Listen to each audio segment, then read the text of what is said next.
Ever wondered how to build a real-time multiplayer space combat game that actually works? Not a simple local multiplayer demo, but a real networked game with Unity gaming services, handling matchmaking, lobbies, and synchronized gameplay across the internet? In this tutorial, we're going to build a complete SpaceWar game from the ground up. We'll use my multiplayer boilerplate package to skip the boilerplate and focus on what makes your game unique, the gameplay. You'll learn how to architect a scalable multiplayer system, synchronize physics-based combat, handle player connections gracefully, and deploy it all with Unity gaming services. By the end, you'll have a fully functional multiplayer game and understand the patterns to build your own. If this sounds interesting to you, then grab your favorite beverage, pull up a chair, and follow along as we build a complete multiplayer SpaceWar game from scratch in Unity 6.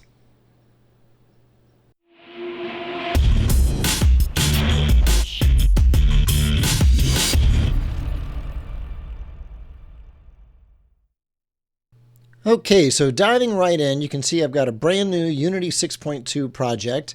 I'm using Unity 6.2.6F2, but any 6.2 or higher version should be fine.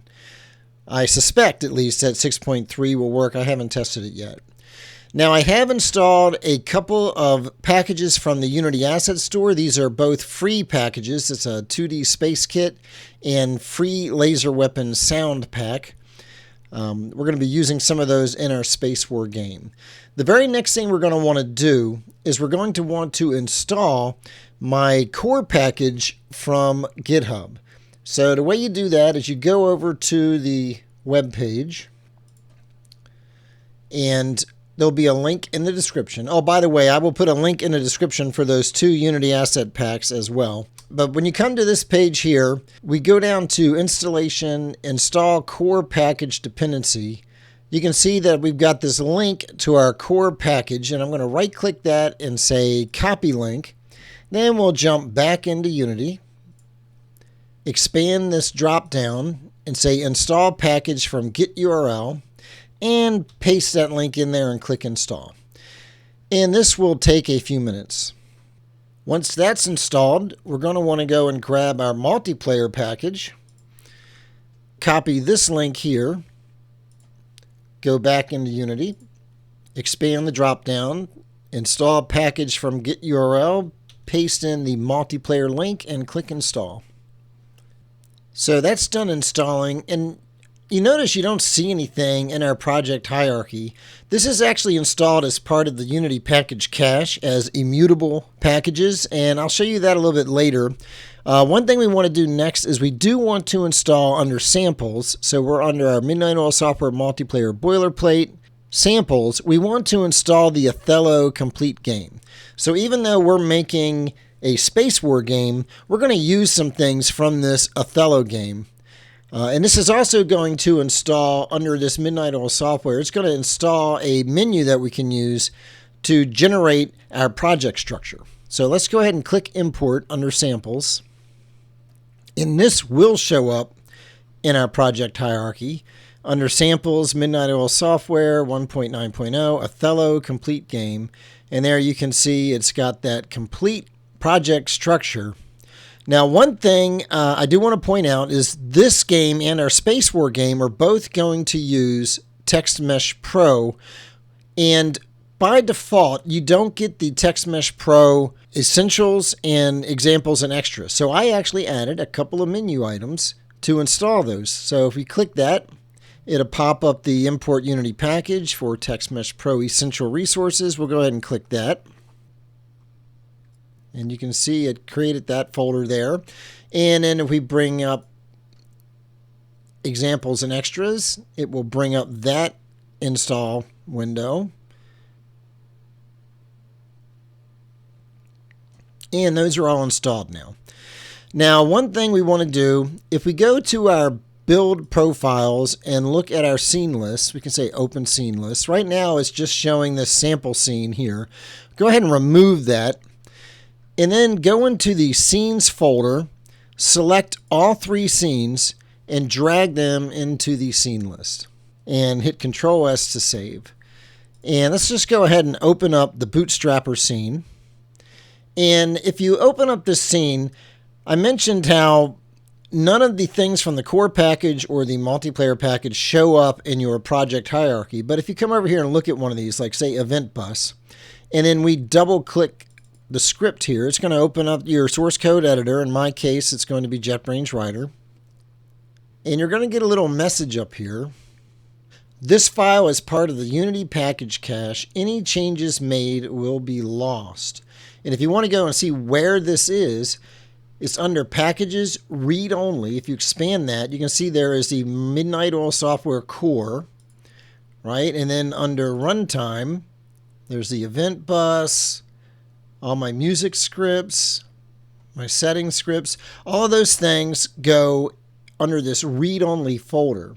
And also, just like that, you've got the Midnite Oil Software Multiplayer Boilerplate, which has a bunch of scripts and prefabs for our authentication, lobby system, our base class for GameManager and game session initializer and cleanup, the network player, game state changed event, and so forth. All of that stuff can be inherited from, but you can't change the base class functionality. If you want to change any of this base class functionality, then what you need to do is fork my repository, make your changes, and then commit them to that fork, and then install your package from the forked version instead of from the regular version. So now I want to show you one of the coolest tools that Unity gives you for multiplayer game development, and that is multiplayer play mode. So if you open that up, it's going to open up this window, and I'm just going to dock that here next to my console. And we're going to activate a virtual player. So what this will do is it will allow you to play the single build of your game in multiple instances on your computer. It used to be you would have to do a build, run that, and then run another instance in the editor to be able to test your multiplayer game. Now you can do it all right in the editor with multiplayer play mode. And I'm going to move that over to my other screen, switch over to the game mode over here, and then I am going to switch my scene in OBS so I can see both of those. And I think that's probably pretty good enough. And we're going to hit play, and this should let us test our Othello game. And there you see, I've got 2 instances of the game up and running. We'll log on as player 1 over here. And I'm just using anonymous authentication here. I'm going to host a game on this side. And you can see over here, I can join the game. And then I can just click Start. And there you go. The game is up and running. So that is the beauty of multiplayer play mode. Now that we've verified that we have successfully imported the packages and that our demo game is working, it's time to actually start working on our SpaceWar game. Before we actually get into the implementation, let's review the architecture for this game that we're going to make. So I've got this Markdown file here on GitHub. I'll put a link in the description where you can see the actual architecture of the game that we're going to be making. It's a real-time game, which the reason I wanted to make this tutorial is because even though the Othello game is a really good example of how to use the framework, it's just a simple turn-based game. And I wanted to demonstrate how my framework can also be used to make a real-time game. So it's going to be a physics-based game where you fly around and shoot at each other. This is a high-level architecture diagram showing the multiplayer framework, boilerplate package, how it interacts with the Unity gaming services, and then the things that are specific to the SpaceWar game itself. And we'll be going into that in more detail later on. I'll be covering all the sequence that's going on there. You can see the game state flow here. You're initially waiting for players, then the game starts. You start a player turn start, which will go until a player is destroyed or until the time limit for the game expires, in which case you're either going to get a player turned event, end event, or a game over event. This would start the 3-second countdown to basically spawn a new player and start a new player turn start event. Or when the game is over, you can either rematch or exit to the lobby. I covered the integration with the multiplayer framework that I created. So we have our base classes, our game manager, network player, game session, event bus, player registry, session manager, and game session manager. This diagram here shows how when the game is launched, you initialize authentication. We show the login UI. Then you log in either anonymously or with a username and password, depending on what options we configured. You can join or create a lobby, start the game. We will load the game scene, spawn a game manager. When all players are connected, we raise the game started event. So that is the overall flow for initializing and starting a game. I show my custom extensions here, and we're going to go into all this in great detail later on, but these are all the core systems in the game. This is the project structure for the game we're going to build. You see I have a SpaceWar folder at the top of my assets folder. These are the key components in the game, documenting their key responsibilities, and again, we'll go into each of these in greater detail as we actually create those components. The way you play the game, WAD for your movement, and then space to fire. We're going to go into all this later. There's some documentation notes, the design patterns I use, the fact that it is a server-authoritative game, and possible future enhancements that we could make to the game. So if we look at our project hierarchy here, you see we've got our samples here. What we want to do is create our _SpaceWar folder in all of these subfolders. And to simplify this, when you install the Othello sample, you get a Create Multiplayer Project Folders menu item. So if we click that, it's going to, under Assets, want us to pick the folder to create all these subfolders in. Now, we're going to create a new folder here, and we're going to call it _SpaceWar. And then I'm going to select that and click Select Folder. And there it creates the SpaceWar subfolders. You got art, materials, models, music, prefab, scenes, scripts. And under that is a editor and events subfolder, sounds, and textures. So if we go into the scenes folder for our Othello demo game, we can select those 3 scenes and just move them, not copy them, move them into the scenes folder under our SpaceWar. Now this should still just work if we were to build and run this, because Unity is smart enough to know and maintain references to scenes, prefabs, and components when you move them from one folder to another. So right now, if we were to open up multiplayer play mode and actually run this game, it would play our Othello game. So the next step is to actually go into our components that we copied or moved from the Othello demo and remove anything that's specific to Othello and replace it with the components and the scripts and everything that are specific to our SpaceWar game. Okay, so now that we've got our folder structure, I want to pull in some more assets that we're going to use in our game. And I have these up in a GitHub repository that I will put a link to in the description. But basically, it's some art and audio that we're going to need. And we can just download this as a zip file. We'll open up that zip file. And we're going to want the files from this art folder and the files from this audio folder. And these are all either assets that I created using AI or that I downloaded from free sites like freesound.org. So let me just go ahead and move that over there. Now, if you want to actually drag and drop these into your Unity project, you'd either have to unzip these into a folder, or I'm going to show you a little trick, because you can't drag and drop from a zip file directly into Unity. But what you can do is you can say Show and Explore, and that will show you the folder right there. Then we can bring up our zip file, come into here, select all these, and just drag and drop them into that folder there.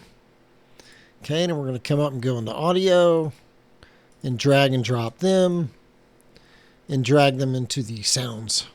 So if we go back into Unity now, you can see that it's going ahead and creating the metadata for all of those guys. Now we're going to want to configure these a little bit. So if I pick black hole here, and we're going to look at it in the inspector, we want this to be 700 pixels per unit, and we want it to be single.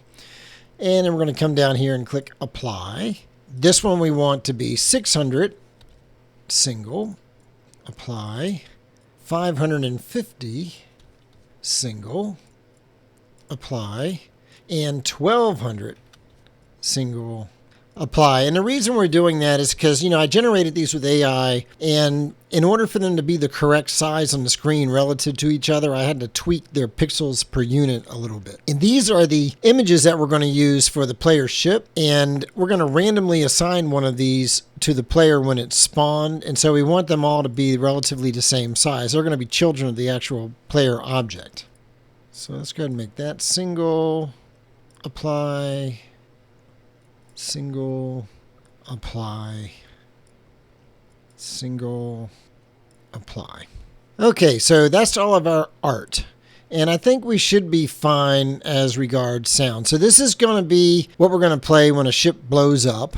And this is going to be what we play when the engine is thrusting. And that's going to be assigned to a prefab component that we're going to use for the engine thrust component, which we'll put one for every. So there's going to be an engine thrust component that can have multiple subcomponents that are actually the visual effects for the thrust. But the whole thing can be turned on and off. So when you're thrusting, you'll display it and play the sound. And then when you're not thrusting, it'll be hidden and the sound won't play. Okay, so let's make the first customizations to our game. We're going to go into our scenes. And we're going to additively add the main menu scene. Okay, and right now this, of course, is our Othello scene. And what we're going to want to first do, we're going to take a look at our camera, and we want to change some things on our camera. For one thing, we don't want it to be positioned up. We want the Z position to be -10, and we don't want it to be rotated on the X-axis. Let me just take a look. We want it to be an orthographic camera. And I believe all these other settings are good, except we want this to be a solid color black. Okay, so that gives us our camera settings. We don't want this main menu background here. This was a mesh that I had created, a mesh renderer, and I had created this overlay using the Othello board, basically. We're going to get rid of this whole thing. We don't want that. Instead, under our canvas, we are going to create a background. So I'm going to say UI image, and we're going to call it background. And I'm just going to drag it up to be the first thing under the canvas. And for our image, we're going to use space background 1. And we want it to stretch to fit the entire screen. Actually, now that I think about it, I want to use space background 2 for that. Okay, I like that. Now we're going to change our title text. And that reminds me, I don't want to use this font. So we're actually going to create a new font. We're going to go over to this site, 1001freefonts.com. We're going to search for Arcade. And we're going to download this Arcade font. And I'm going to open up that zip file. And I'm going to come into our SpaceWar folder, right-click, create folder. There we go. And we're going to say Fonts. Double-click on that and say Show in Explorer. So now we've got our Fonts folder here. I'm going to go ahead and go in there and open up our zip file. And drag that arcade.ttf file right into there. Go ahead and close both of these windows. So now we've got this TTF. We're going to right-click on that, and we're going to say Create Text Mesh Pro Font Asset SDF. So now we've got this beautiful arcade font. Coming back into our game title text, I'm going to scroll down here and drag that into our font. And we're going to set this to SpaceWar. But I want that to be quite a bit bigger. And I want to move it down a little bit. Maybe something like that. Now, the other thing that's going to happen, though, if we were to test this and actually run our game, the script, the main menu UI script here, it's actually going to overwrite the contents of that title with whatever our session name was. Like if I created a game and I called it Greg's Game, that's what it would put in there. And that's not what we want. We want it to be SpaceWar. So we need to override that default behavior. Now I could derive from main menu UI. I could make this I would have to have in my package made this virtual, which I didn't. So we'd actually do a new late update so that we execute our derived classes late update instead of this. But we're not going to do any of that. We're going to cheat. And I'm going to create another Text Mesh Pro field. So we're going to go into UI, Text Mesh Pro, and I'm just going to call this game name text. And then in our script, where it's looking for game title text, I'm just going to give it game name text. And I'm just going to hide that field. So it will change that text, but we won't even see it. And then this one will remain unchanged. The other thing I want to do, since this background is a UI element, it's going to get displayed over top of our game. Because we're going to load we're going to have a new scene here. We're actually going to rename this. This scene is going to be our SpaceWar scene. We're going to load that additively, which means that any UI elements would display over top of it. And what we want to do is hide this when the game actually starts. We're still going to see our title, but we don't want this background. So the way I'm going to handle that is I'm going to create a new empty game object, create empty network UI sync. Oops. Delete that duplicate. And I'm going to move this all the way up under the background. I don't want to actually be under the background. I want it to be under the background. And we're going to create a script. So I'm going to come in here, I'm going to right click, create, scripting, mono behavior script, network UI sync. And we're going to go ahead and open that up. And you know what? I think I actually want to call that UI network sync. So I'm going to rename this UI network sync. And that should also change the file name, which it did. I did F2 to do that, by the way. So now I'm going to hit Control A and I'm going to paste the contents of this script. And what's going to happen is we're going to assign this in the inspector. This is going to be our background image. We're going to subscribe to these events using our event bus. When those events fire, we're basically just going to call an RPC, which is a remote procedure call. This is going to be called by the host, and it's going to tell the clients to hide that background image. I'm going to do the same thing for the on game state changed event. If we get a game started or player turn start, we're going to do the same thing. And the reason I handled it in both of these events is I just want to cover my bases and make sure there's never a situation where the game is playing and we're showing that background image.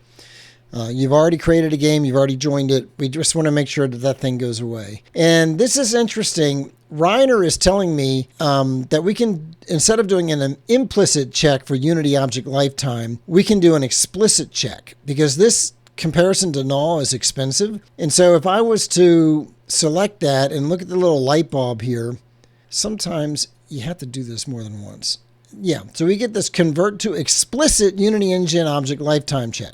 So now we don't compare it to null, we just say if, and this will evaluate to true if it's not null and false if it is null. And then we can also invert this if and do an early return as a guard clause to reduce nesting. So instead of having this if and everything nested under the if, we just invert the if in return. And then we're going to do the same implicit or explicit lifetime check. Like so. All right, so let's go back out into Unity, and we're going to let that compile. And I'm going to select that network UI sync, and I'm actually going to rename that because I want it to be UI network sync. And then I'm going to drag this guy onto him. Oh, and so Unity is yelling at me. So this script derives from network behavior. And a network behavior requires a network object, and Unity will go ahead and add it for me. So there we go. We want to assign our background image, and that is ready to go now. So if we were to run this, when we start the game, or actually when our menu is displayed, we'll see this background here. I think we're good to go ahead and test this. I'm going to remove this scene, and I had disabled our virtual player. I find that if I leave this enabled and I make changes in the game, the virtual player instance won't always pick up the changes. And so before I make changes, I usually just disable that. So we'll go ahead and let this activate. And I'll switch over to my MPPM scene in OBS so that I can record and capture both instances. And we'll hit play. So we should get a new menu screen, but then when we start the game, it should actually start Othello. So you see our new screen, SpaceWar. Player 1, Player 2, Host, Join, Start, and it says SpaceWar, but it is actually Othello. Okay, and if you're wondering why we didn't see the board when we were testing that, it's because of the changes we made to our camera in our main menu scene. The other thing I want to do is, if you look at our NetworkManager, you can see that we're using an Othello player as our default player prefab. And then this Othello network prefabs has some things that we don't want to use in our SpaceWar game. So we're going to start making some actual changes for our game. Starting with this NetworkManager, we're going to create a new player. Instead of an Othello player, we're going to create a SpaceWar player. So here under prefabs, you see we've got this Othello player. It's got a network object, and it's got an Othello player script. So what we're going to want to do is we're going to go back to our bootstrapper scene here. We are going to go to our scenes. We're going to add our main menu additively. And then we are going to add our SpaceWar scene additively. Okay. We can start ripping out things from this scene that we don't need. So we know we're not going to have a table. We know we're not going to have a board. And we're not using Quantum Console. That is a really cool asset. If you want to add it to debug your multiplayer games, you can add a Quantum Console. This will let you access the console at runtime in a build. So even if you're running on itch.io or someplace in your browser, you could pop open that console and see your debug statements and stuff. But you can also enter commands. If you've ever played a game like Doom or any game that has a console that you can pop up and enter cheat codes, even Minecraft would let you do that. You can give an idea what Quantum Console will let you do. But we're not using that. If we look at our UI, we're not going to have a chip image, but we are going to have our player name and score. They will be positioned in a different place.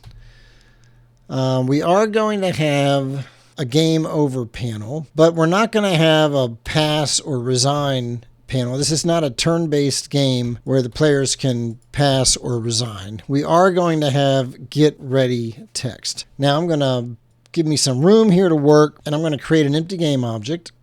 And what we're going to do, I'm going to move this down into the SpaceWar scene. What we're going to do is we're going to create our prefab for the SpaceWar player.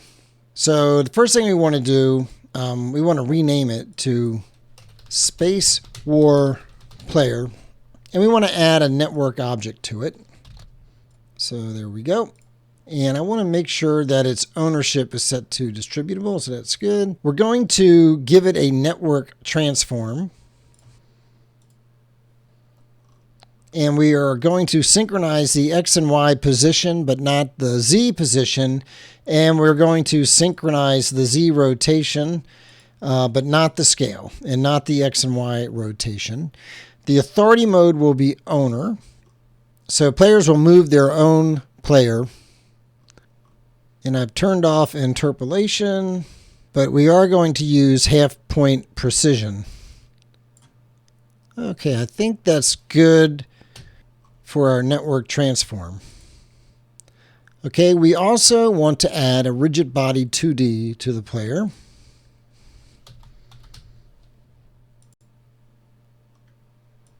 We want it to be dynamic. We want it to be simulated.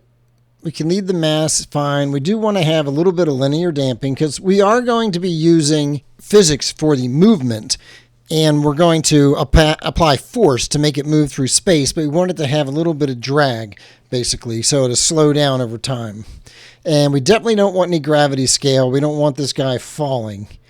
Collision detection should be continuous, and we are going to freeze the rotation on the z-axis because we're going to be manually rotating it through the transform, not using physics, and we don't want it to accidentally rotate if it bumps into something.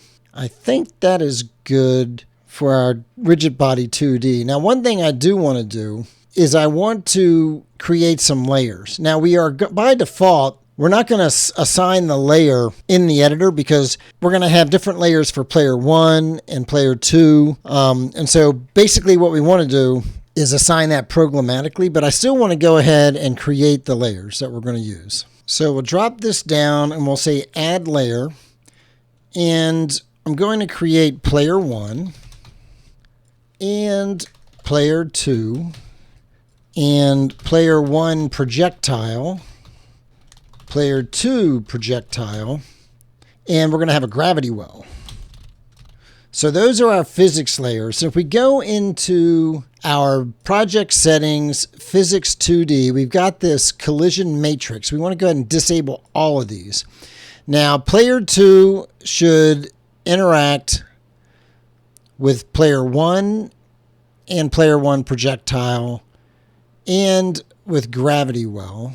So, boom. So the GravityWell will also interact with player 1 and player 1's projectiles. Player 1 will interact with player 2 projectile, GravityWell. Let's see. Yeah, and player 2. All right, that should be all of our physics interactions. And like I said, we're not going to assign these in the inspector. They're going to be done programmatically. Okay, so we are going to add a few scripts to this. We're going to have a SpaceWar player script. So come up here to scripts, create scripting, mono behavior script, and we will call this SpaceWar player. And I'm going to open that up. And as per usual, we're going to paste all of the code in for this. Now, some of these things don't exist, and we're going to get compiler errors until we fix all of these. But basically, we're going to have some serialized fields that we're going to assign in the inspector. So we're going to be having our visuals. This is going to be an array of fighter prefabs, which are the models with the colliders for the fighters in our engine exhaust that we're going to assign to each player randomly. And after we assign one, we're going to save it off in this variable here. This IDestroyable interface is what's going to allow these guys to be destroyed. The SpaceWar GameManager is a reference we're going to get so that we can basically access some things on the game manager as we need to. When this player is spawned, if we're the server, we're going to manually or randomly assign one of the fighter prefabs to it, and we're going to set its layer based on which player we are, player 1 or player 2. We are going to subscribe to the on value changed for the fighter index. So this is how we keep track of which fighter we are in that array of fighter indexes. If we are not the owner and we don't have a player input, we are going to disable player input. And we're checking our connection ID to see if we're outside of the list of spawn positions. So one of the things we're going to assign in the inspector is an array of spawn positions. So if you're player 1, you're going to spawn on this side of the screen. If you're player 2, you're going to spawn on that side of the screen. And then respectively, you're going to be facing this way or facing that way. Okay. So assuming we pass that validation, we're going to set our spawn position based on our connection ID, which will either be 0 or 1. And also we're going to specify our rotation based on what we saved in the serialized fields for our connection ID, 0 or 1.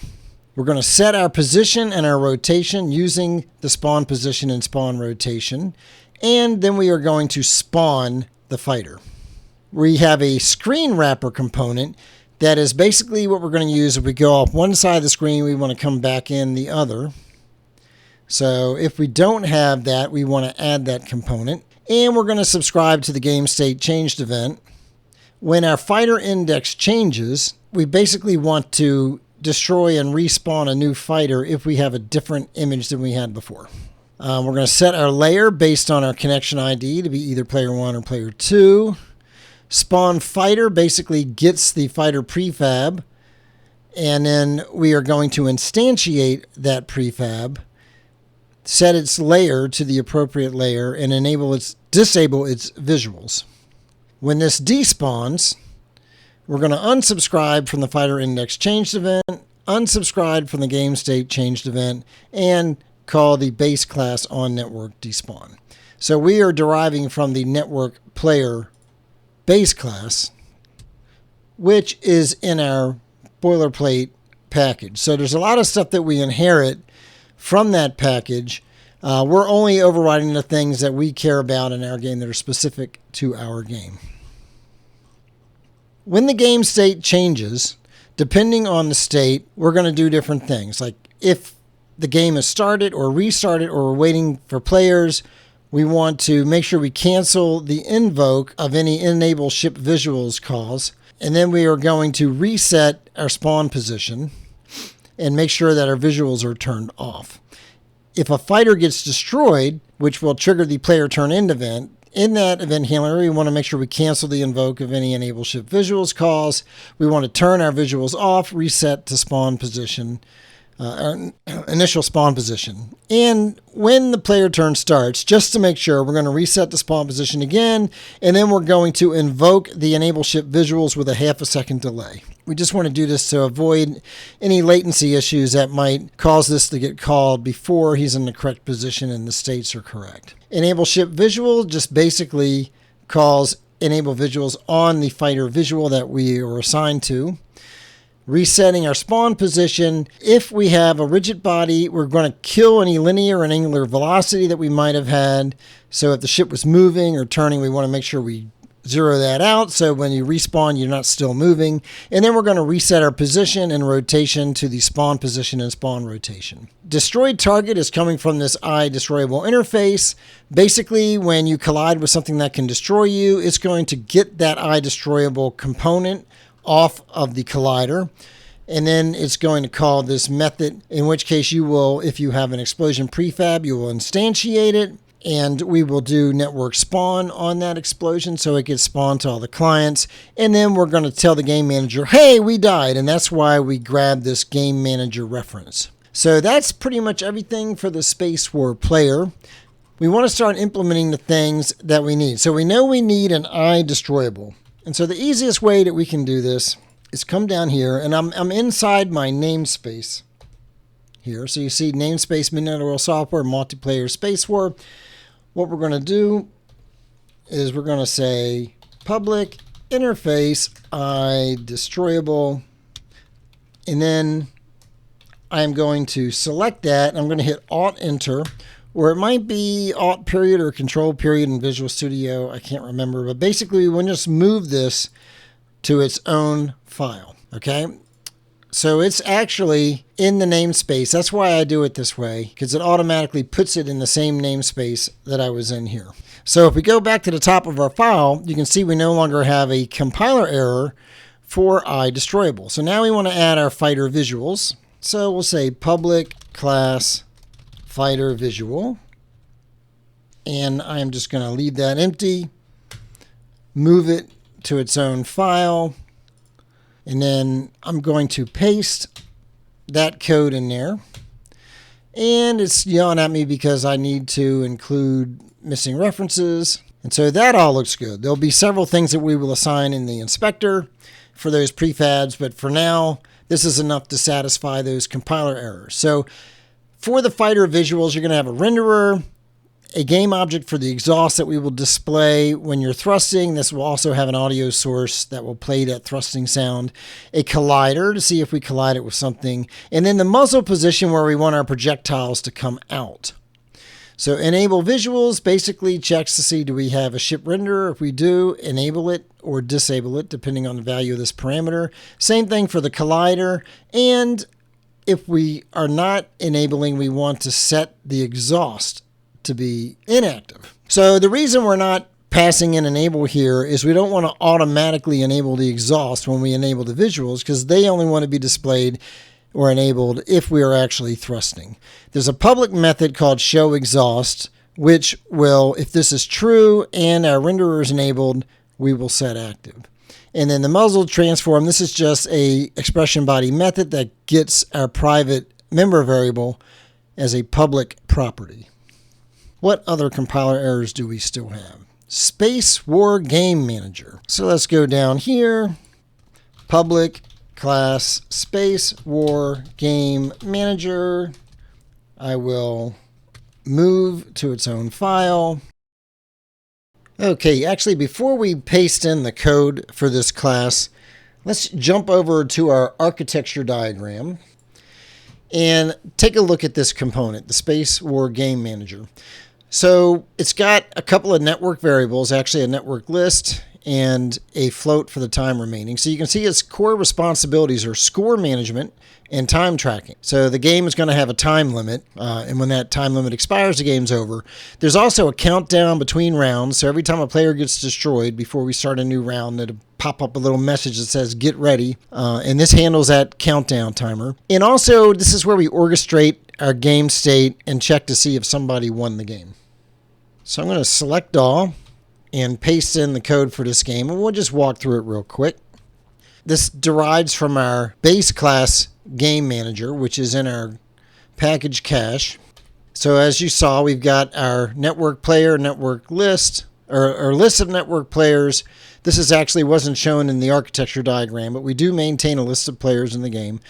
We maintain a list of their scores, and we maintain this network variable for the time remaining. And then we have local to this class the turn start timer, which we can instantiate from our timer pool and subscribe to the on timer stop event if we're the host. If we're not the host, we just exit out of here. So if we're not the server, we return. If we're not playing, we return. If there's no time remaining, we return. Otherwise, we decrement the time remaining by time.delta time. This keeps it frame rate independent. If we are now out of time, we will continue on down here, set the time remaining to 0, and change the game state to game over. This, if there's still time remaining, we're just going to exit out and not fall through here. That's one of those early exit guard clauses like we saw earlier. So we override some methods from our base class. When a player joins the game, we get their SpaceWar player component and display an error if he's not a SpaceWar player. This should never happen. This is where we handle game state change events on the server. So we're the server, we get a game state changed event. Depending on what the game state change event is, we're going to do some certain things. If we're waiting for players, then we're going to set the game time limit to time remaining and set the isPlaying value to false. If the game is restarted or started, then we want to clear the scores and we want to set those in the scores network variable list. And then we want to start the turn start countdown. When we get the player turn start event, we set isPlaying to true. If a player gets destroyed, a player turn end event is going to get fired. We check to see is game over. If it's not over, we're going to set isPlaying to false. We're going to delay for a quarter of a second and then fire the game over event. Otherwise, we're going to start the turn start countdown again. So starting the turn start countdown, just call start on the timer. When that timer is complete, we set the game state to player turn start, and this just waits a quarter of a second just to avoid any synchronization issues. The way we check to see is game over is we're just checking the current state to see if it's game over. All right, there is a rematch event that eventually will get called from our UI if they choose to rematch after the game is over. Clean up session call. We're only calling the base class. We're not doing anything special in our game. If a player dies, then we want to get the index of that player from our player list, display an error if he's not in there. It should never happen. We want to get the scoring player's index, which is basically the player that didn't die, and we want to increment his score. And then we're going to set the game state to player turn end. And that's going to fire that event, the player turned end event. Let's jump back into our SpaceWar player script and see what else it's complaining about here. ScreenWrapper. So this is a component that's going to get added to the ship so that if the player goes out one side, he comes back in the other. So let's do like before. Go to the bottom of our script, public class ScreenWrapper. We will hit Alt-Enter or Control-period and say move to ScreenWrapper.cs. Select everything and paste in that code. So real quickly, we'll go over this. We're going to save off our camera, the bounds of the screen, the ship's width and height. So here in Start, we cache our camera. Go ahead and refactor this to use explicit lifetime check. We're going to calculate our screen bounds and then calculate the object size. So we take the camera, and depending on whether it's orthographic or perspective, we're going to do some math to figure out the size of our camera. Now, it's always going to be orthographic in our game, but just in case you wanted to reuse this in another game that maybe has a perspective camera, you can use this math here. Same thing with the object size. We're going to get the renderer off the fighter. Let's go ahead and do a nice little refactor here. And we're going to calculate the width and the height if it has a renderer. If it doesn't have a renderer, we're just going to default it to 0.5 units. Now in late update, we want to get our transform position and initially say we have not wrapped. We're going to compare our positions X to the screen bounds plus our object width. So if we're over the right edge, we're basically going to take the negative screen bounds minus object width and assign it to our X position. And then we're going to set wrap to true. So we did indeed wrap. Same thing for going off the left side of the screen. We're going to come back in on the right. And vertically, we do it on the Y axis. If we wrapped, then we take that new calculated position and we assign it to our transform position. Okay, let's jump back into Unity and expand our SpaceWar scene here. And we've got our SpaceWar player. We are going to go ahead and drag the SpaceWar player script onto there. Okay, so we got our network transform, we got network object, we've got our rigid body 2D, we've got our SpaceWar player. We're also going to want eventually a fighter script, which we have not created yet. And we're going to want eventually the Attractable script as well, because that can be attracted by GravityWells. And we have not created our explosion prefab yet. That will go here. So before we fill in a lot of these things from the SpaceWar player script, we want to go ahead and start working on a prefab for the fighter. So we haven't even started saving our prefabs yet. I could go ahead and drag this into prefab, but then I would have to keep remembering to apply those to the prefab whenever I make changes. So I'm just going to hold off on doing that for now. And what I'm going to do is under SpaceWar player, I'm going to create empty, and I'm just going to call this fighter 1. And that's going to be one of the 3 variants of fighters that we can assign to this player. I want to, on that fighter prefab, have a sprite renderer. And then for its image, I'm going to go into art and I'm going to drag fighter 1. Let's temporarily in our main menu disable our background. So there you can see our fighter. We go over to game scene. You can see him there covered up by the get ready text. And I'm going to temporarily turn that off just so we can see what's going on there. Okay, so on the fighter, we're going to want to add a polygon collider 2D. And you can see that nicely outlines the shape of that fighter. This collider is going to be set to isTrigger. And then we are going to drag the fighter visuals script onto him. So the renderer we can just drag from right here. We need to create an exhaust object, and that's also going to be a prefab. We can drag our collider down to here, and we're going to create a muzzle transform. Let's go ahead and do the muzzle transform first. So we're going to right click, create empty, and we're going to call this muzzle. And we're just going to drag that up in front of the ship. And that's where our projectiles are going to come from when we fire projectiles. All right, next we want to create an empty and call it exhaust. And we're going to add an audio source. And then for the audio file, we're going to drag engine thrust into there. And I'm going to set the volume to about 0.5. We don't want the engines to be too loud. So now when we're thrusting, when this is enabled, this will play, and it will play on awake and it will loop. All right, so next we want to add some effects for our engines. There is actually, if we go into the 2D Space Kit, I'm going to hit Control S to save my scene. If we go into the scene here, 2D Space Kit example scene, and hit Demo, we get a very cool scene where you got a ship. We could have just as easily used the ship from this demo scene. And if you want to, that's fine. In fact, there are a ton of ships in here to choose from if you want to use some of them instead of the ones I put in my GitHub. But getting back to the problem in hand, there is an engine that has a trail renderer and a particle system. And it looks really cool when this thing is flying around. So what I'm going to do is I'm going to take this guy here. I'm going to go up to my project hierarchy, and I'm going to drag it into our prefabs folder.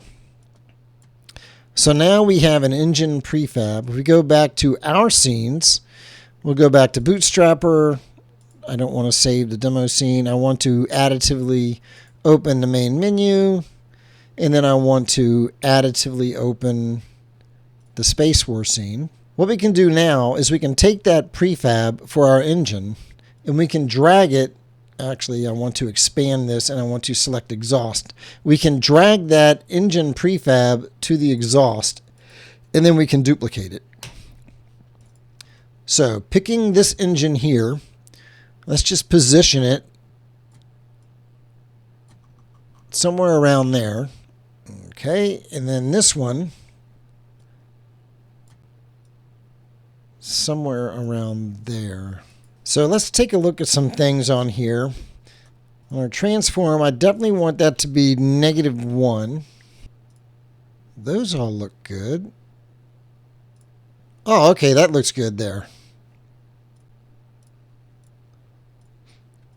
Yeah, so both engines look pretty good right there. I think this one's a little bit higher than the other one. So let me come down here.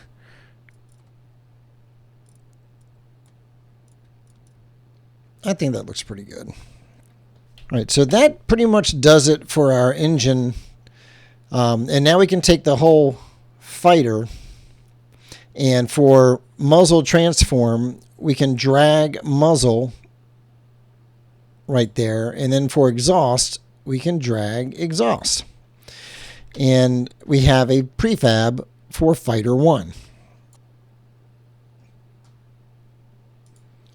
We still need to create the fighter script that will live on the player. So let's go ahead and do that real quick. We're going to go back into scripts. I'm going to pick fighter visuals. I'm going to go to the bottom of the screen, and I'm going to say public class fighter.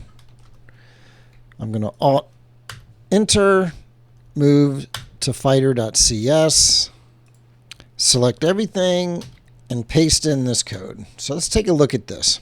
So we have some serialized fields for our speed and our turn speed and thrust speed.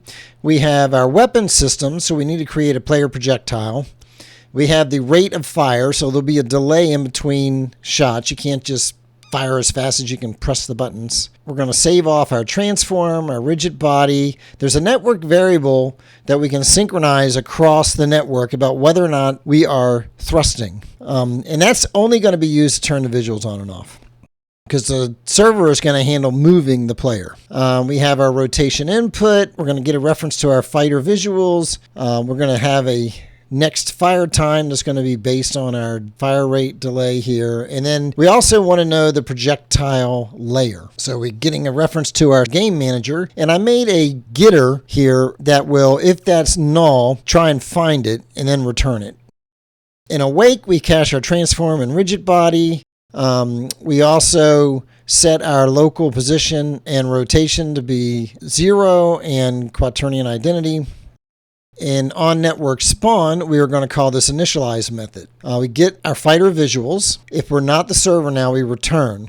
Otherwise, we get the owner client ID from our network behavior. And then we, based on whether we are player 1 or player 2, based on whether our owner client ID is 0 or 1, we're going to set our layer mask. So if we're player 1, this is going to go on the player 1 layer, or the player 1 projectile layer. And if we're player 2, it's going to go on the player 2 projectile layer. So this gets set at runtime.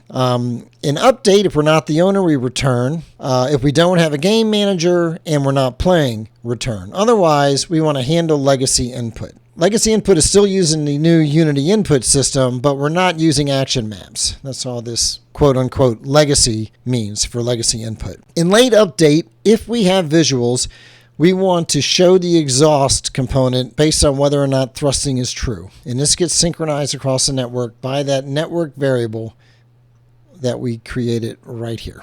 All right? And only the owner can write to this variable. In fixed update, if we don't have a rigid body and we're not the owner, we just bail out. Otherwise, we want to handle rotation and handle thrust. So in handle legacy input, we're basically checking to see if we press the A key or the left arrow key. And if we did, we're rotating in the negative or in the positive direction. If we're pressing the D key or the right arrow, then we're rotating in the negative direction. And then to determine whether or not we're thrusting, we're just checking to see if the W key or the up arrow is pressed. So the controls for this are A and D and W, or left, right, up. And then the space bar is used for fire. This is an RPC, remote procedure call, that we're going to send to the server. And we basically check to see, have we exceeded our next fire time? And if we have, then we check to make sure we have a prefab for the projectile and that we also have a visual for the muzzle transform. If we don't have either of those, we're going to display a warning and exit. We instantiate our projectile, which doesn't yet exist, and then we get the network object off of it so we can do a network spawn on it, so it gets spawned over the network. We get the player projectile component from it, and then call initialize projectile on that, and we'll go into that when we create this class, which we're going to do next. All right. If we couldn't get a network object, we're just going to destroy that component. Handle rotation, basically we check to see what our rotation input is, and then we take our current rotation, which is just the Z from our rotation and the Euler angle, and then we calculate what our new rotation should be by adding in the rotation input times our turn speed and then scaling it by fixed delta time. And then we just assign that back to our transform rotation. So we're not using physics for rotation. We're just manually rotating the transform. For thrust, we're basically getting our thrusting value. And if we're not the owner and we're not thrusting, we just bail out. Our thrust amount is going to be our thrust speed scaled to fixed delta time. We calculate the amount of force we want to apply from that and then apply it to our rigid body. We want to check and see if we collide it with something. If we're not the server, we just ignore collisions. That's why those colliders are set to is trigger too, so we're not going to bounce off things. But we do want to know if we hit something and we're the server. And we look for that IDestroyable interface on whatever it was we collided with. And if we got one, we call destroy target on it. And if we didn't find it on that component, we look at that component's parent to see if it has an IDestroyable interface. And if it does, we call destroy target on that. So that's it for the fighter. Now let's go ahead and create a player projectile class. All right, enter, move to player projectile, select everything, and paste the code. Let's look over this real quick. So we have our lifetime. This projectile is going to last for 1 second unless we change it in the inspector. It's got a speed of 20. We have a Boolean that says whether or not we're destroyed. We grab our rigid body and transform and awake. In update, we check to see if we're destroyed or if we're not the server. If either of those is the case, we're going to return. We get our position and we add our speed scaled by time.delta time.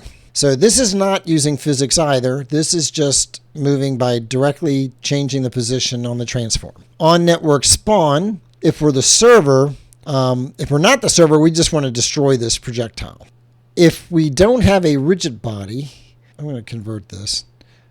If we do have a rigid body, then we want to set our linear velocity by taking transform up and multiplying it by speed. So initialize projectile. If we're not the server, we bail out. Otherwise, we're going to set our layer, which we're passing in.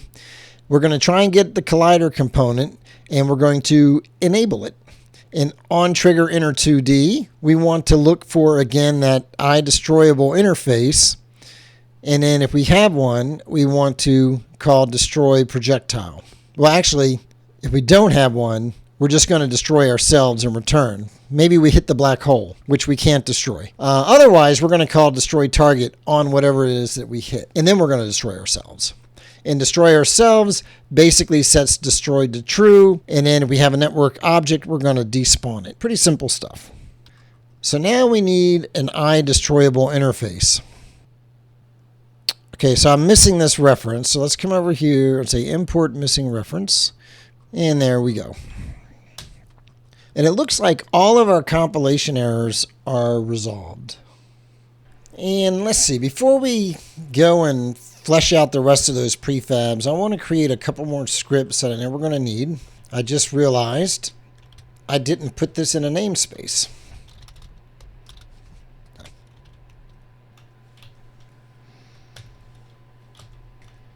And obviously you don't need public in front of namespace. Okay, so now if I go down here and say public class GravityWell, I should be able to move it to its own file. And then paste in the code. So we need to create an attractable. So basically this guy's going to have a gravity strength, a gravity radius. It's going to only affect objects on certain layers. And it's going to rotate. So there's going to be a visual model associated with it that will rotate. And then we have this read-only list of attractable objects, which we're going to go and find some when we become active. But we're also going to have a public method by which any attractable object that gets spawned can register and unregister with us. So basically, in update, we're going to rotate our visual. Then if we're not the server, we're just going to return. Otherwise, we're going to iterate through all of our registered attractables, and we are going to attract them using our gravity strength, gravity radius, and our position. And so this attract method is going to be on the attractable object itself, and it's essentially going to apply force towards us based on these values here. If something collides with us, we want to see if it's destroyable, and if it is, we want to blow it up. And put this in a namespace as well.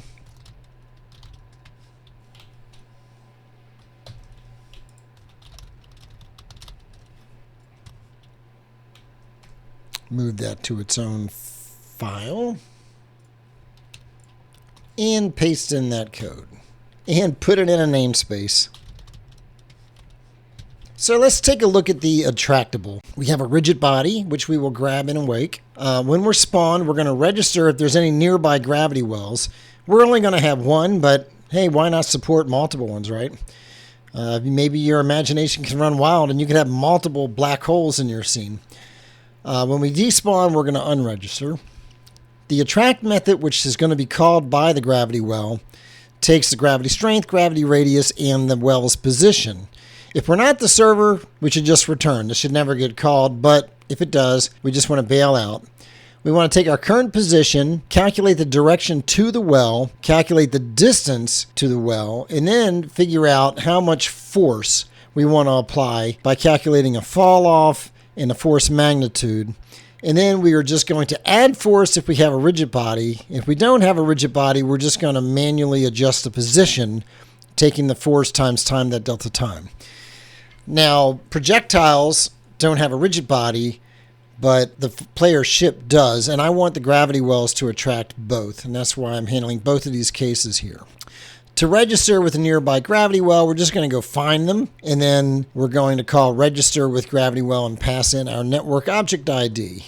And this is how we unregister from them. The server RPC is what's going to actually register with them on the server. So this will only happen on the server. The server is the only player, for lack of a better word, that's going to maintain a list of attractable objects, because it's the GravityWell on the server that's going to actually attract them, and then their position will be synchronized across the network. Let's jump back into Unity, and we're going to start fleshing out our prefabs a little bit more. Let me collapse that for a second, and I want to create an empty game object, and I'm going to call this projectile. And I'm going to drag this down into the SpaceWar scene. We're going to need a few things on this projectile. And actually, you know what? I'm going to delete this. I think what I'm going to do, instead of just creating that as an empty, I'm going to go into our 2D SpaceWar kit and prefabs, and I'm going to drag this projectile sharp into our scene. And I'm just going to rename it projectile. And we want to make sure our collider is trigger. It is. Our sprite renderer is that. So yeah, it's a pretty cool looking projectile. We're going to be getting a rigid body, which I'm going to set to kinematic. And do I want to change anything else on that? I think this is all fine. What else do we want to add there? We've already got this projectile script, but I think I don't want that. We're going to use the trail renderer. We're going to add our own script. So if we go into our scripts folder, PlayerProjectile, I'm going to drag that into there. Oops. It needs a network object. Yes, do that. Okay, so now our lifetime is 1, our speed is 20, and I'm actually going to change these values. I should have changed these in the script, but a little trial and error made me realize that 20 was way too fast, and 1 second lasted so long that I could actually, when we start the game, I could just fire and immediately hit the opponent before they had time to get out of the way. Actually, that's not going to happen anymore because I'm going to put a black hole in the middle. But still, I think those speeds and lifetime is better values for that. We're going to want to add our ScreenWrapper component, and we're going to want to add our Attractable component. I think that's probably all good. Oh, except I do want to set the layer. We'll just default it to player 1 projectile, even though it's going to get set programmatically at runtime. And I'm going to drag this into our prefabs folder. And I'm going to delete that. Okay. And we want to take our fighter prefab and we want to add our fighter script to it. And how do those values look? And I actually don't want the fighter script on the fighter. I want the fighter script on the player. So that looks good, that looks good, that all looks good. We need our projectile prefab, so we go into our prefab folder and we'll just drag that right in there. So I think that is good. We go back to our SpaceWar player. For our fighter prefabs, we can just go ahead and drag fighter 1 in there for now. Now we are going to fill in some of these values here. For spawn positions, we're going to create one that's going to start at -7. I want -7, 0, 0, and another one that will start at 7, 0, 0. So player 1 will start on the left side of the screen. Player 2 will start on the right side of the screen. We want to add a couple of rotations. So we want 0, 0, -90.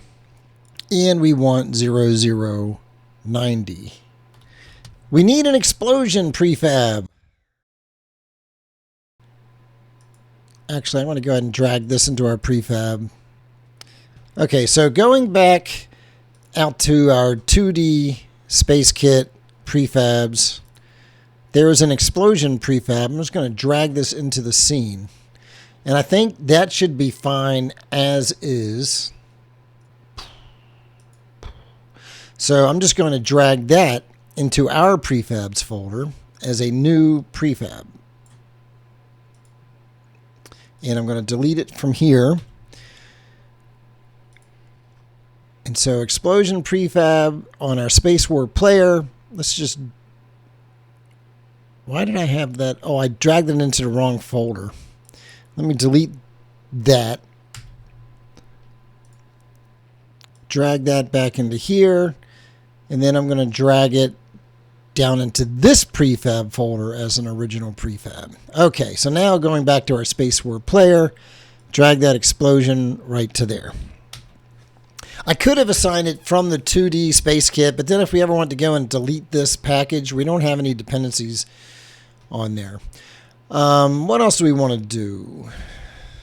I want to do a little work on our scene here. I want to add a background. We've got this art here. We have this space background 1. I want to just drag the space background 1 into the scene here. I don't want it there. I want it down here. And I'm going to rename it to background. And I'm going to move it up under the game starter here above the UI. Now, you notice it doesn't quite fill the whole screen. So I'm going to go up to the transform. And I'm going to set it to like 1.3, 1.3 on the X and Y. And you can see that now fills the entire screen. So I think that's going to look quite a bit better. And I'm going to set our player to be at -1 on the Z-axis so it shows up in front of the background. I think that looks a lot better. And I'm going to go ahead and apply that to the prefab. Let's go ahead and create our black hole. So we're going to just drag this black hole image into our scene. And again, we want it to be part of the SpaceWar scene. And we're going to again want to move this to -1. And we want this to be GravityWell. And we're going to want to add the GravityWell script and add a network object. Okay, in the affected layers, we're going to want player 1, player 2, and their projectiles. So come in here and say player 1, player 2, player 1 and 2 projectile. And I think all these other values are fine. We're going to want to add a circle collider 2D, but that's way too big. So we only want things to get destroyed if they actually get sucked into the center of the black hole. So I think that looks pretty good. And that also, of course, should be set to isTrigger. We're going to want to add a rigid body 2D and set it to kinematic. And I think that is good. So the GravityWell script will make sure that that rotates and it will handle any collisions, and it will also register with attractable objects and then pull them in towards itself. And if anything collides with it, it will destroy it. And we might as well make a prefab out of that, even though we're really only ever going to have the one. Maybe in your game you might want to spawn these randomly in places or something. I don't know. And just for the sake of my hierarchy, I'm going to move this up just above the background. Okay, so there's our black hole. And of course, I don't really want a fighter to be a default child of the SpaceWar player because we're going to add that programmatically. So I'm going to go ahead and apply that to the prefab. And let's go ahead and duplicate this fighter. Make sure everything looks good on there. And we're going to create a couple more fighter prefabs. So Control D to duplicate, Control D to duplicate. And I'm just going to rename that to Fighter 2 and Fighter 3. So let's look at Fighter 2. And the main thing that's going to be different is going to be the sprite.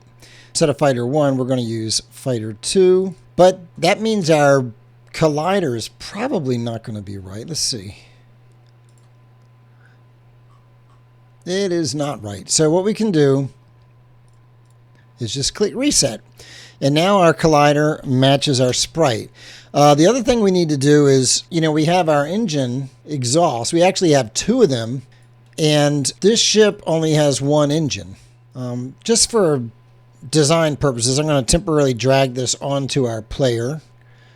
And then I'm going to move our player over to the side here. Okay. And let's look at the exhaust. So we only want one engine.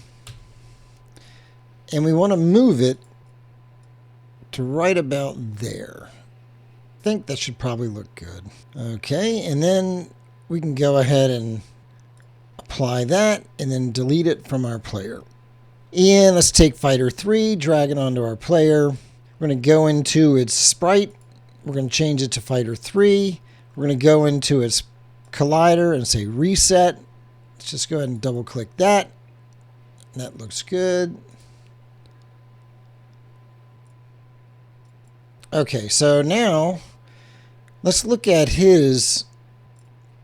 He's got 4 engines. So let's take our engines. Let's take this one. And let's move that one over there and then up a little bit. And then let's duplicate that. And we want to basically, if it's a negative, we just want to say 0.276 to put it on the other side. Then we can take this one, and that one looks fine. So let's just duplicate it and then set this to negative. And I think that should be good for the exhaust for that guy. So we can go ahead and say override, apply all, and then delete that from the player. Okay, so I think we have all the prefabs that we need. So we can now go back to our SpaceWar player and expand the SpaceWar player script. And then under Fighter Prefabs, we can drag in Fighter 2 and Fighter 3. So I think those are good. And I'm just going to apply all. And I'm going to delete both of these guys from the scene. All right, let's go into our NetworkManager and our Bootstrapper. And we're going to replace this Othello player with a SpaceWar player. And we're going to delete this Othello network prefabs. And we're going to want to create a new default network prefabs. And we're going to double click that. And we're going to go ahead and, let's see, I'm going to move Black Hole up here. I'm going to move Projectile up here. And I'm going to move SpaceWar Player up here. And then I'm going to come down here and I'm going to delete that and delete that. And actually, we don't want Network Player, but what we do want is Explosion. There's 2 of them there. So let me go into our prefabs and just drag Explosion into here. Okay, let's look at some of our other things in here. This should all be fine. This should all be fine. Fine. Fine.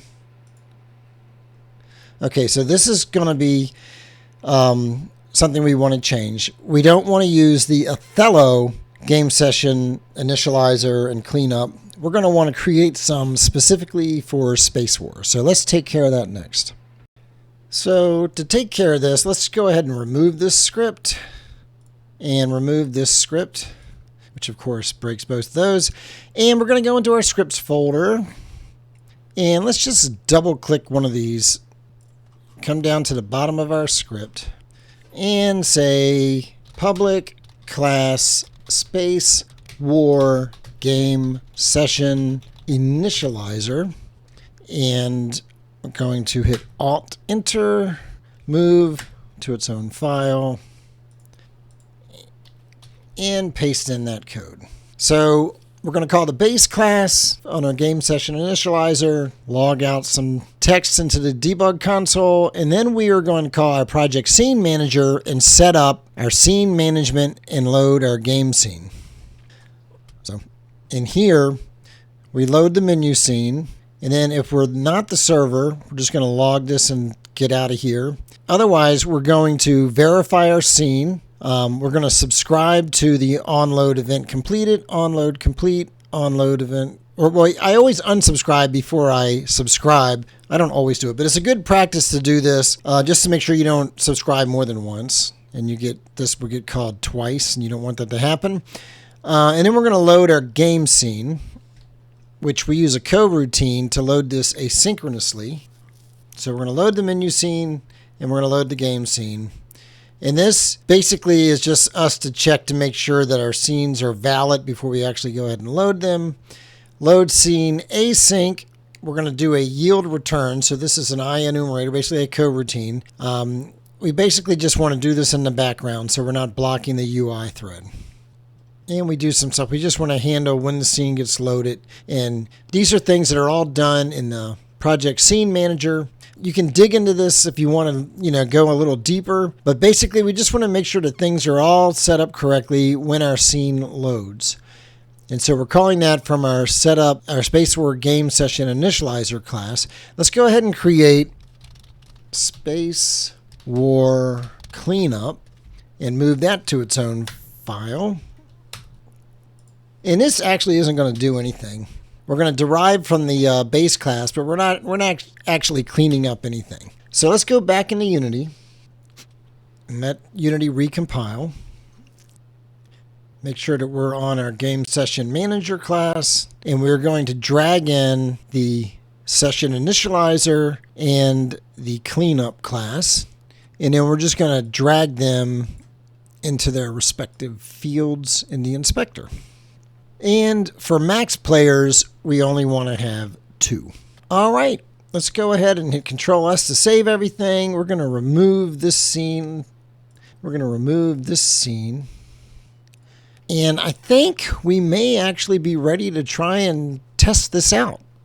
Actually, before we can test, I just want to double check a few things. So let me go back into Prefabs, actually Scenes. Let me collapse that. And let's go ahead and additively load back our... So let me just double check a few things here under Game UI. We're going to want a new SpaceWar Game UI. We don't want to use the one that we were using for Othello. So I'm going to remove that. And under Scripts, I'm going to say Create Scripting, Model Behavior Script, SpaceWar Game UI. Let that recompile. And go ahead and drag that onto our Game UI object here. Double click that to open it up in the editor, select everything, and paste. So let's come over here. So we got serialized field for the player names, player scores. We're going to have get ready text, winner text, time remaining text, a game over panel, a rematch button, and an exit button. We're going to grab references to our SpaceWar Game Manager. We're going to do it the same way we did in the other class, where we're going to have a getter that will, if it's null, we're basically going to go try and find it, and then we're going to return that. Okay, looks like I have a local player index that I'm not using. So let me just go ahead and remove that. So in the start, we're going to enable our get ready text. We're going to find our SpaceWar Game Manager. And we're going to hide the game over panel. And we're going to subscribe to events, and we're going to add our button listeners. So in late update, if we have a game manager and our SpaceWar players is not null and there are more than 0 SpaceWar players, then we're basically going to iterate through all of our players, and we are going to grab that player from our collection on the game manager, and we're going to set the player's name text here. And if we have a time remaining UI element, we want to set that. And then we also want to go through all the players and essentially get their scores and assign that to our UI element for their scores. And subscribe to events, we're only going to subscribe to the game state changed event. We're going to add button listeners so we can rematch or exit the game. And I'm removing the listeners before I add them just to make sure we're not subscribed more than once. The exit game is simply going to call exit game server RPC on the game manager. And here is our handler for the game state changed event. So in game started or restarted, we're going to hide the game over panel and show the get ready text. When a player is killed, we're going to initially hide the game over panel and show the get ready text. When a player turns start, we're going to hide that get ready text. And then if the game is over, we're going to show the game over panel, which basically all we're doing here is getting the panel and setting it to true and hiding or zeroing out the game winner text. So at some point we're going to want to determine who won the game and display something there that says, oh, so-and-so won the game. Let's jump back into Unity, and we want to populate all of these fields here. We're going to have to add some UI elements for things, and then we're going to populate these fields. So the ones we can do already, we have get ready text. We don't have a winner text. We want time remaining, so we're going to have to add that. We do have a game over panel. So there's our rematch button. There's our exit button. And there is our winner text. So I guess the only thing remaining is we need to add a time remaining field that we can display up here. So let's go up to our game UI here, right click, UI, Text Mesh Pro, and we're going to call it time remaining. And I'm going to move it up to the top of the game UI, and we collapse that. So we want to use the arcade font. We want the size to be like 48. We want it to be centered, cap line. All that looks good. Just give it a default value of 2. We are going to want to anchor it to the top center. 85. I think that looks about good. So there is our time remaining text. So now if we go back to our game UI, I can drag time remaining into there. All right, Control S to save. Do we have everything? I know we want to go back to our main menu canvas and go ahead and turn that background on. And hit Control S to save. Go ahead and remove this scene. Go ahead and remove this scene. And I think we may be ready to try and test this. I'll be amazed if everything works and if we didn't miss anything. So let's go into multiplayer play mode. Go ahead and activate that virtual player. Switch over to my multiplayer play mode view so you can see both sessions. And let's click play and see what happens. Okay, so the menu came up on both screens. I think that is very interesting. We want this to be 900 by 600. Oops. There we go. Player 1, player 2, host, join, start, and we got a bunch of errors in the console. So we're going to have to fix that. But you can see that our black hole is spinning, so that looks cool. And we do have these 2 players over on this session, but not in the host session. But yeah, we need to fix this error here. So we're not able to find our SpaceWarGameManager in scene. So let's fix that. So let's switch back to this view here. I'm going to go ahead and disable that virtual player. And let's look at the error in the console. So this is being thrown by our SpaceWar Game UI. It's not able to find the SpaceWarGameManager, which the script obviously exists. So let's take a look at our scene.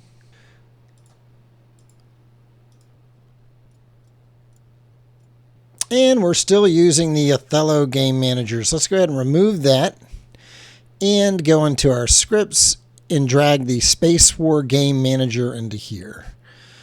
Go ahead and remove this scene, save everything, go back into multiplayer play mode and then activate that virtual player. Go ahead and start the game.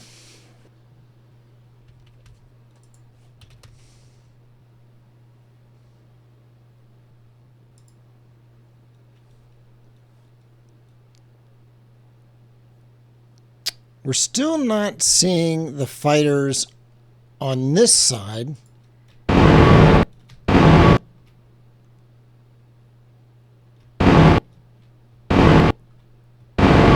And I'm not getting sucked into the GravityWell. I do blow up if I hit it.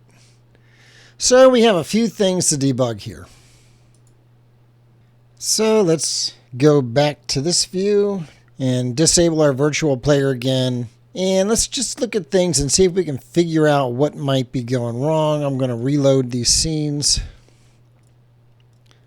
And let me just examine stuff and see where we might have gone wrong. Let's start by taking a look at the SpaceWar Player Prefab. And I can see right away one thing that's wrong here. We need the Attractable script. But that does not explain why we weren't seeing the fighters show up on this side. And I've got to believe that they're actually being spawned, but we're just not seeing them, which means that we're not handling the event to show the fighter visuals. That's what I'm imagining is going on there.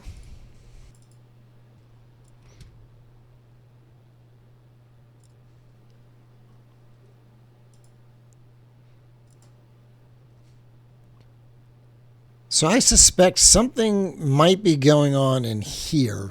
But to debug this more, let's just go ahead and remove this scene, and just want to confirm that I did indeed save that prefab with the Attractable. I did. Okay. So go ahead and go back into multiplayer play mode and enable that virtual player and give it a shot.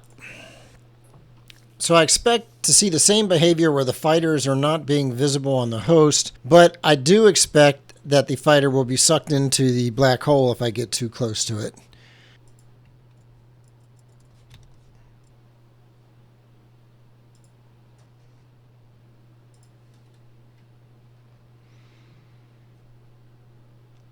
Yep, so we don't see the fighters here. We do see them here.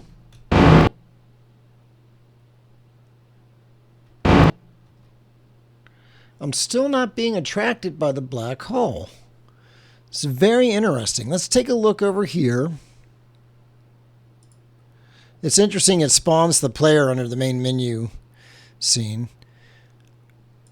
Yep, so they're there. They're just being displayed off the screen. I think I know what I need to do. I think what I need to do is in the prefab, because we're spawning them at the spawn position, and the spawn position is at 0 on the z-axis. I think I want to change the spawn position to be -1 on the z-axis, and then they'll show up. But that still doesn't explain why we're not being attracted to the black hole.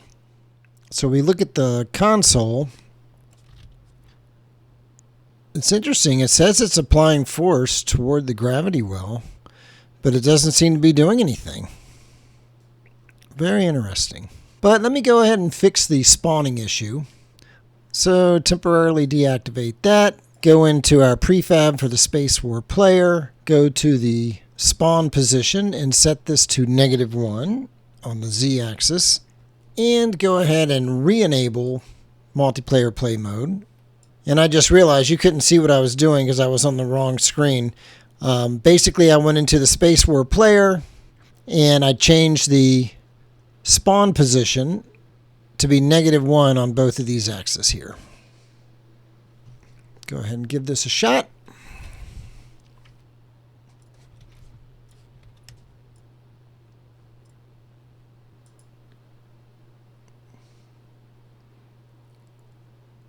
And there they are. Oh, we need to add an audio. Ooh, he got sucked into the black hole, so it definitely worked for that ship. And now I seem to have locked up.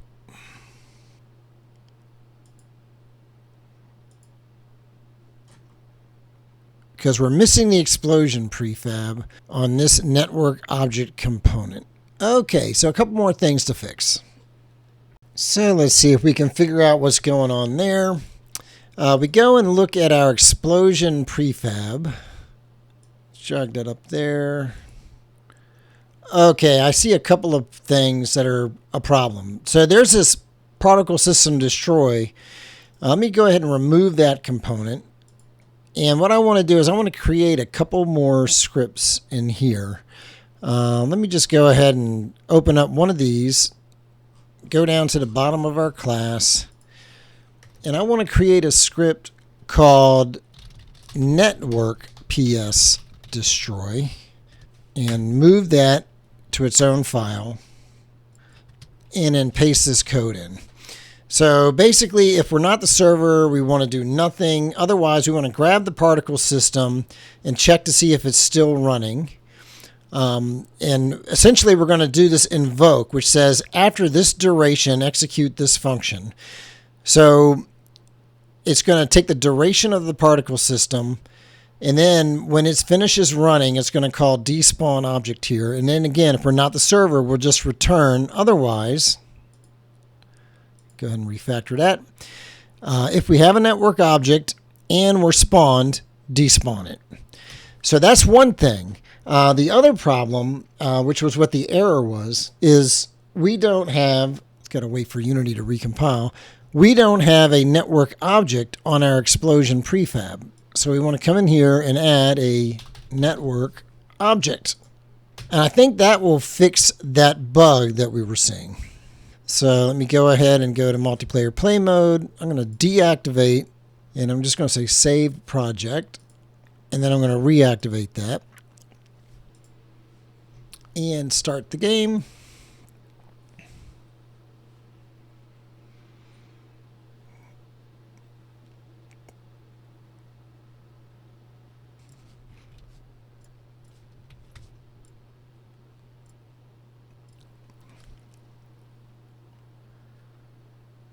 And there we are.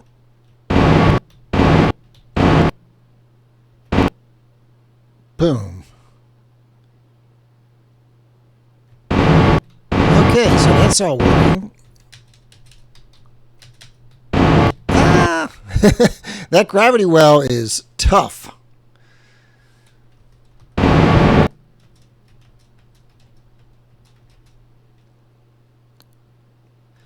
We're not displaying our score, so we're definitely going to want to fix that. Another thing I want to double check, let me go ahead and deactivate the multiplayer play mode. I want to go take a look at our fighter prefabs. So we duplicated our prefabs, and it's quite possible that our duplicates are referencing the wrong collider. So I just want to make sure, well, we got Fighter 2, so that's fine. Shiprunner, Fighter 2. So maybe that is all okay. Okay. I thought maybe that might be an issue with why the ship on the client was not being dragged toward the GravityWell. We still might have that issue, but let's look at why we're not displaying the score. Actually, before I do that, let me add our sound effects here to the projectile. I want to have an audio source. And for our clip, we're going to go into our free laser sounds pack. And I want Light Blast 2. And it will play on awake. We don't want it to loop. And save that. And then let's go into the prefab for our explosion. Add an audio source.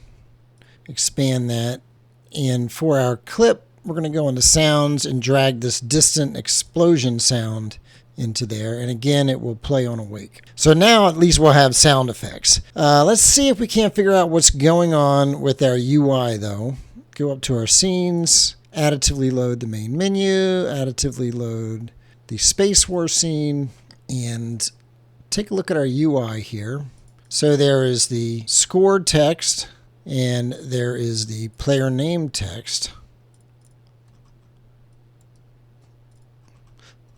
Yeah, so first of all, I don't really like the placement of those.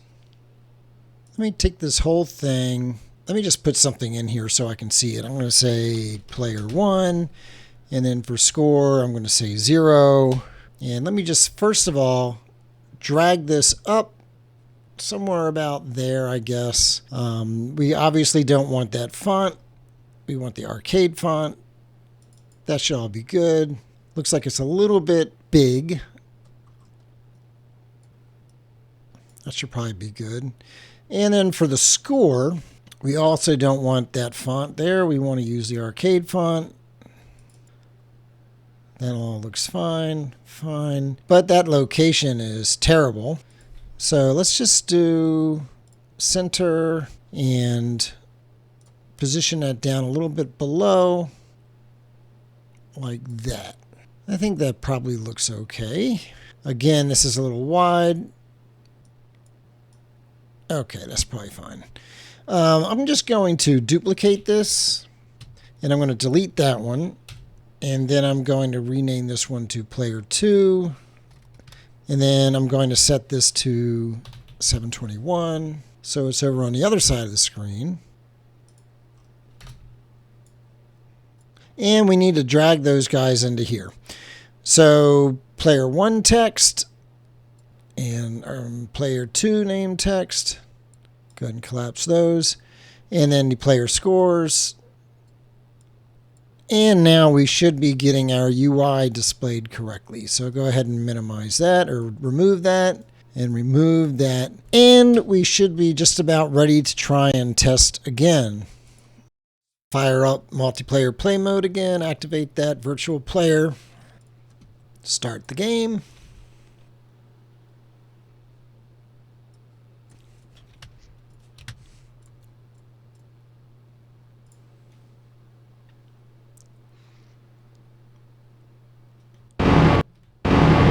I'm going to turn off sound on that session. So now we're only getting sound from this one. So let's see if screen wrapping works. It does. We're not colliding with the other ship. We're going to have to fix that. The shots go through the screen.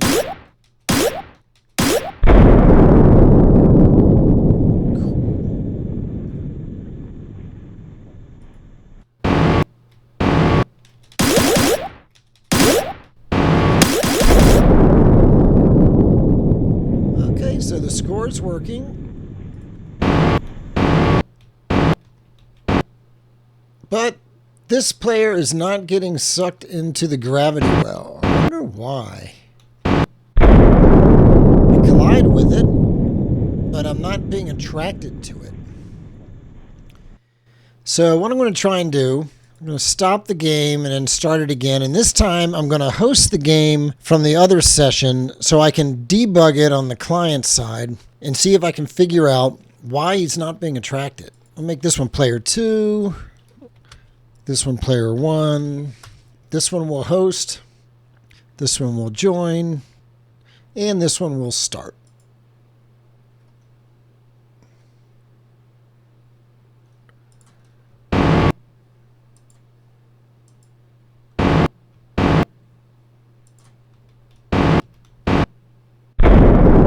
So again, the client player is, well, that's interesting. So this is the host.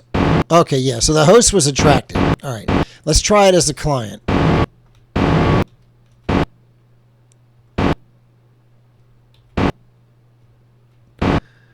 Okay, so let's pause this. And let's take a look at player 2. It has the Attractable script. The player layers are not being set correctly. So that is a problem. Let's diagnose that and figure out why the player layers are not being set correctly. Because the GravityWell, as we know, is only affecting certain layers. Let's go take a look at our player prefab and look at the SpaceWar player script. In an on-network spawn, we're setting the player layer if we're the server. Let's move this outside of that if statement. So we're only going to randomly assign the fighter index if we're the server, but I think we want to set the player layer regardless.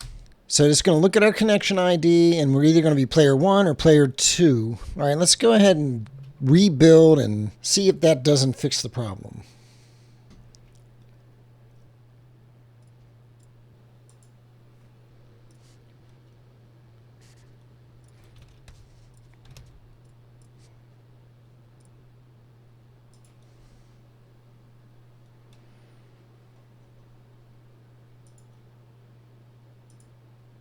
We are on the correct layer.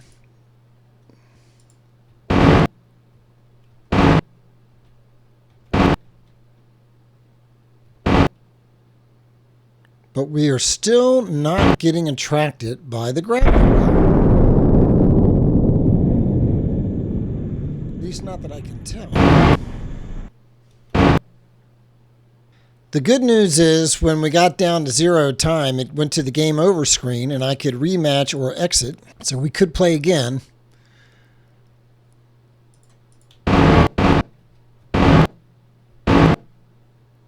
Definitely not being attracted by the GravityWell. Let's see if we can figure out what's going on there.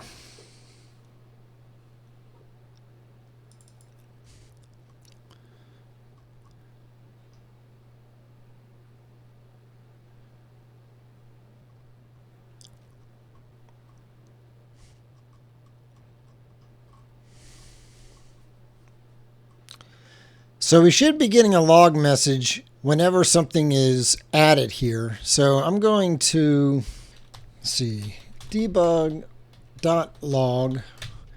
register Attractable on GravityWell. And then I'm also going to display whether or not we are is server. And then here I'm going to say debug.log registered. So we know, oops. So we know that that got registered there. And in update, we can say debug.log attracting Attractable. And let's just go into here. We're already logging that. You know what? I think what I might want to do is if rigid body and not rigid body is kinematic. Oh, is kinematic is obsolete. I should use body type. All right, so we only want to use this method if we're a non-kinematic rigid body. So let me come over here and say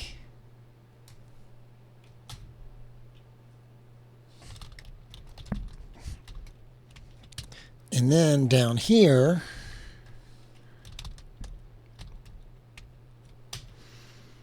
just to get some more information about what may or may not be happening here.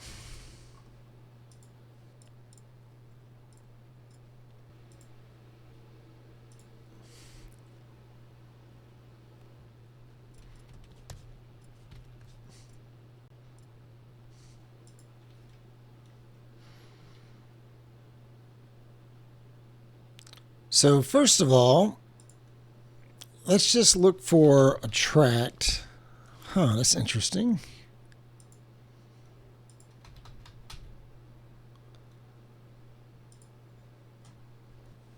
So it's interesting on the server, we are definitely getting the log messages for the GravityWell, which makes sense because that's where the activity should actually be applied. So player 2, player 1. So let's just see what happens.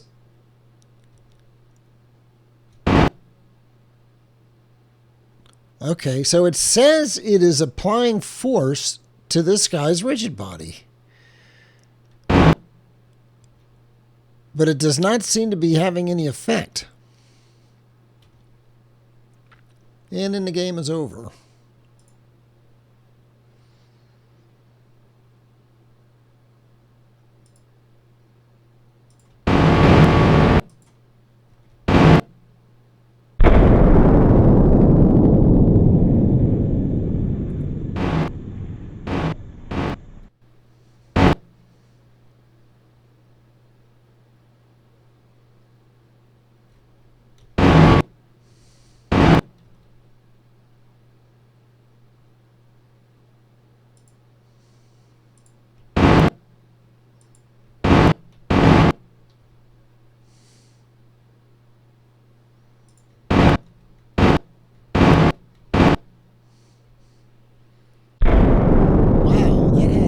Noticeable effect.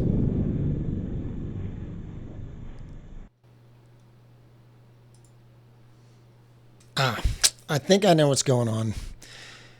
If we go look at our prefab for the SpaceWar player and we look at the network transform, you can see the authority mode is owner. So only the owner can move this guy. But we're trying to apply this attractable behavior on the server.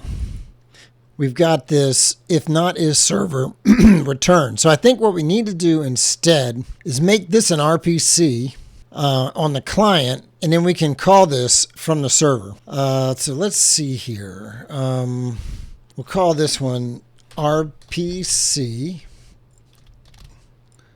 And we're going to want to make send to owner.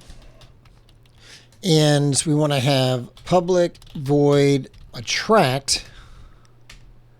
Yes. And here we can say if not is server return. And I think this should do it. That doesn't need to be public. Let's give that a shot. So save project, enable that virtual player, start the game. Player 1, player 2, go ahead and host it over here, join from over here, start over here.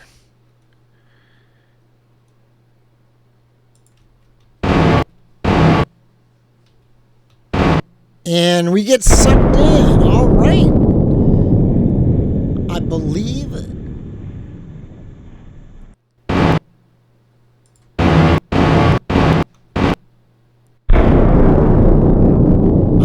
That it is working as designed.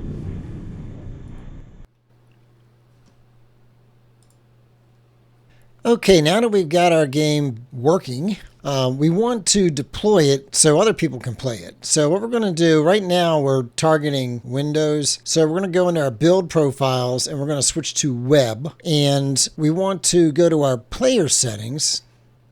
And in here, I'm going to put Midnite Oil Software, LLC. We can maybe just call this SpaceWar. You got your version. I recommend this resolution using the default template for WebGL. For the splash image, if you want to, you can say don't show the Unity logo, but you could add, if you wanted to, your own background and logos. So for my logo, I think I'm going to select splash screen. And then for a background, let's see, something like space background 1 should be fine. Yeah, that should be fine. Other settings, I think all this looks fine. For publishing settings, you want to make sure you got Brightly compression set. I think all of this stuff is fine. So once we've done that, you go to your build profiles and say switch platform. And this is going to take a little while. So while that's doing that, I'm going to jump over to our browser and I'm going to show you my itch.io page where I've already deployed this game, but I'm going to show you how you would go through this process of doing this.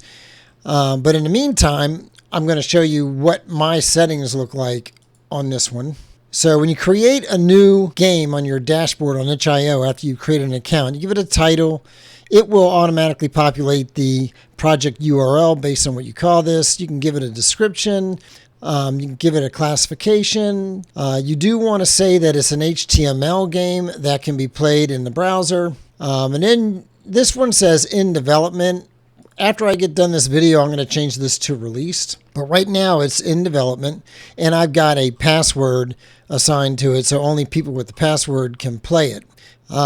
When your build is done, after we've switched our platform and we've actually done a WebGL build, you're going to do upload file and you're going to upload a zip file. So after my build gets done, we're going to zip it up and then upload it. And then you can say whether or not you want a full screen button. You specify the viewport dimensions. So I like to make it a little bit shorter than the actual size. And we can do embed in page, manually set size. And then whatever you want in the description, I just put a bunch of information I thought was useful since this is part of a tutorial, and I will put a link to the video in here after the video is posted. And I did use some AI to generate some stuff in this game, so I wanted to indicate that. itch.io likes you to do that. Give us some tags, whether or not you want people to be able to add comments. And then when you're done, you would click Save, and after you save, you can say View Page, and then you could actually test this in the editor, and it will load up. And there's my little splash screen. You see my background there, and boom, we are in the game, running on itch.io right in my browser. So now that we are still changing our platform, I'm going to pause the video, and when this is done, I'm going to come back and show you how we build this and deploy it. All right, it finally switched platform. So now what I'm going to do is build, and we're going to specify a folder for it. So I'm going to come up here to Midnite All Software, Tutorials, Builds, WebGL, and I'm going to create a new folder and call it SpaceWar. Select that folder, and it's going to build a WebGL build to that folder, and that's going to take a while. So as soon as it's done, we'll come back and I'll show you what to do with that build. Okay, it finally finished building. And so if we go into our SpaceWar folder, you can see we got this index.html, we got our build, streaming assets, and template data. I am going to use 7-zip. Use whatever you have at your disposal to create a zip file. I go into show more options, 7-zip, add to spacewar.zip, and there is our zip file. So now I'm going to copy this path here and go back into my itch.io web page and say edit game, upload files. I'm going to paste in that path and select that zip file. Let it upload and then click save and view page. Loading game for the first time and click run game. And there we go. So I'm going to open up a completely different browser, Firefox in this case. And I'm going to bring that over here. I'm going to run the game over here.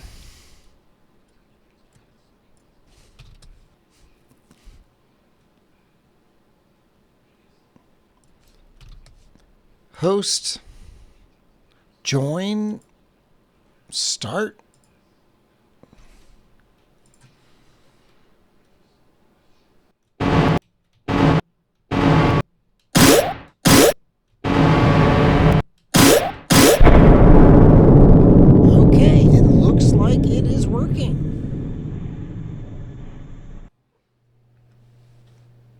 Well, kudos to you if you hung on for the full 2 hours. And I realize this wasn't my most polished video, but I think it's good to show the mistakes so you can see how the sausage is actually made. And I hope you still found it useful. And if you did, do me a favor and click that like and subscribe button so we can get this content in front of as many people as possible. Thanks so much for watching, and good luck on your game development journey.